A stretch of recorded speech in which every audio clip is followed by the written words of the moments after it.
அதிகாரம் 10.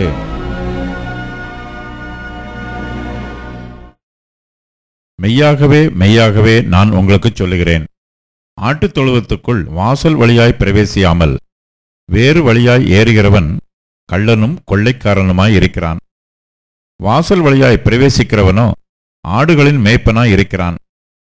வாசலை காக்கிறவன் அவனுக்கு திறக்கிறான். ஆடுகளும் அவன் சத்தத்துக்கு செவி கொடுக்கிறது. அவன் தன்னுடைய ஆடுகளை பேர் சொல்லி கூப்பிட்டு அவைகளை வெளியே நடத்தி கொண்டு போகிறான்.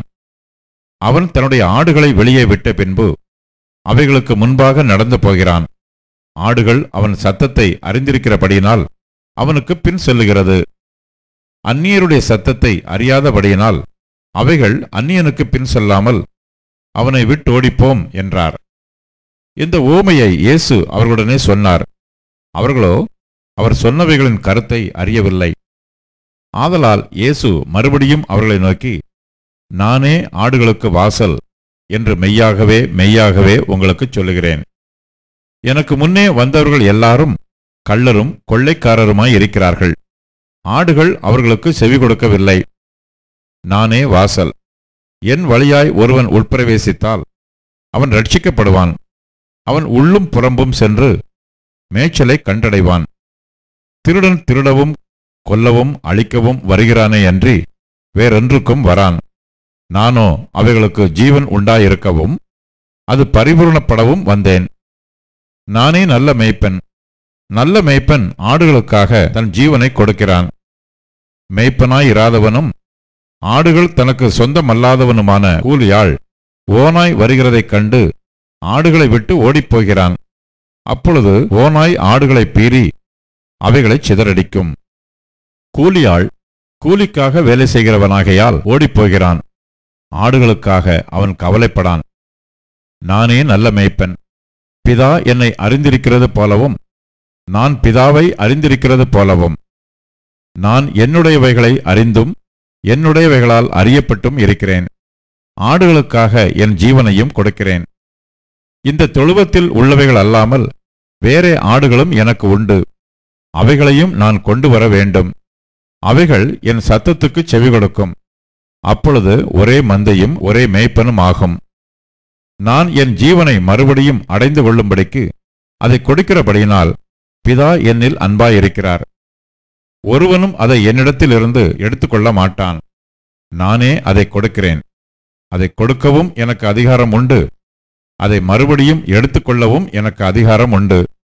இந்த கட்டளையை என் பிதாவினிடத்தில் பெற்றுக்கொண்டேன் என்றார்.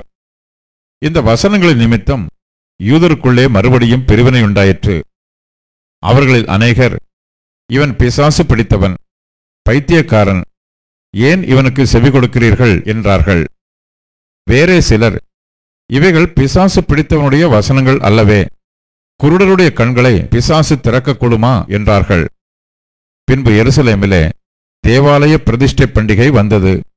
மாரிக்காலமுமாய் இருந்தது. இயேசு தேவாலயத்தில் சாலமோனுடைய மண்டபத்திலே உலாவிக் கொண்டிருந்தார். அப்பொழுது யூதர்கள் அவரை சூழ்ந்து கொண்டு, எதுவரைக்கும் எங்கள் ஆத்துமாவுக்கு சந்தேகம் உண்டாக்குகிறீர்? நீர் கிறிஸ்துவானால் எங்களுக்கு தெளிவாய்ச் சொல்லும் என்றார்கள். இயேசு அவர்களுக்கு பிரதியுத்தரமாக, அதை உங்களுக்குச் சொன்னேன், நீங்கள் விசுவாசிக்கவில்லை. என் பிதாவின் நாமத்தினாலே நான் செய்கிற கிரியைகளே என்னை குறித்து சாட்சி கொடுக்கிறது. ஆனாலும் நான் உங்களுக்குச் சொன்னபடியே நீங்கள் என் மந்தையின் ஆடுகளாயிராதபடியினால் விசுவாசியாமல் இருக்கிறீர்கள். என் ஆடுகள் என் சத்தத்துக்கு செவி கொடுக்கிறது. நான் அவைகளை அறிந்திருக்கிறேன். அவைகள் எனக்கு பின் செல்லுகிறது. நான் அவைகளுக்கு நித்திய ஜீவனை கொடுக்கிறேன். அவைகள் ஒரு காலம் கெட்டுப்போவதில்லை. ஒருவனும் அவைகளை என் கையிலிருந்து பறித்துக் கொள்வதும் இல்லை.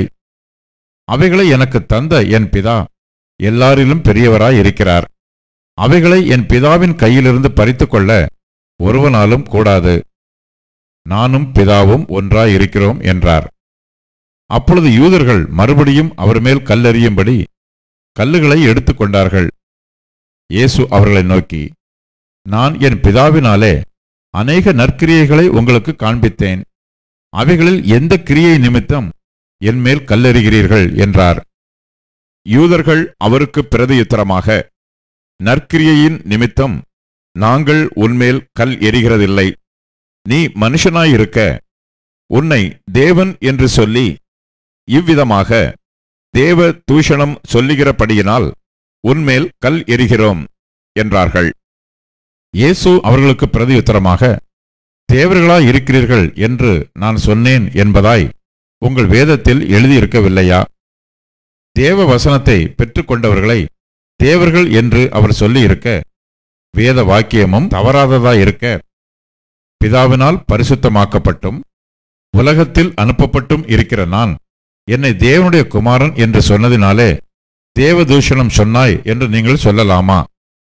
என் பிதாவின் கிரியைகளை நான் செய்யாதிருந்தால் நீங்கள் என்னை விசுவாசிக்க வேண்டியதில்லை.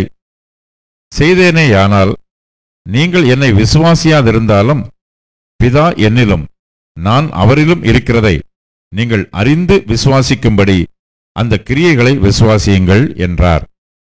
இது நிமித்தம் அவர்கள் மறுபடியும் அவரை பிடிக்க தேடினார்கள்.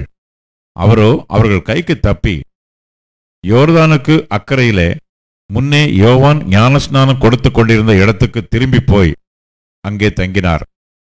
அநேகர் அவரிடத்தில் வந்து, யோவான் ஒரு அற்புதத்தையும் செய்யவில்லை, ஆகிலும் இவரை குறித்து யோவான் சொன்னதெல்லாம் மெய்யாயிருக்கிறது என்றார்கள்.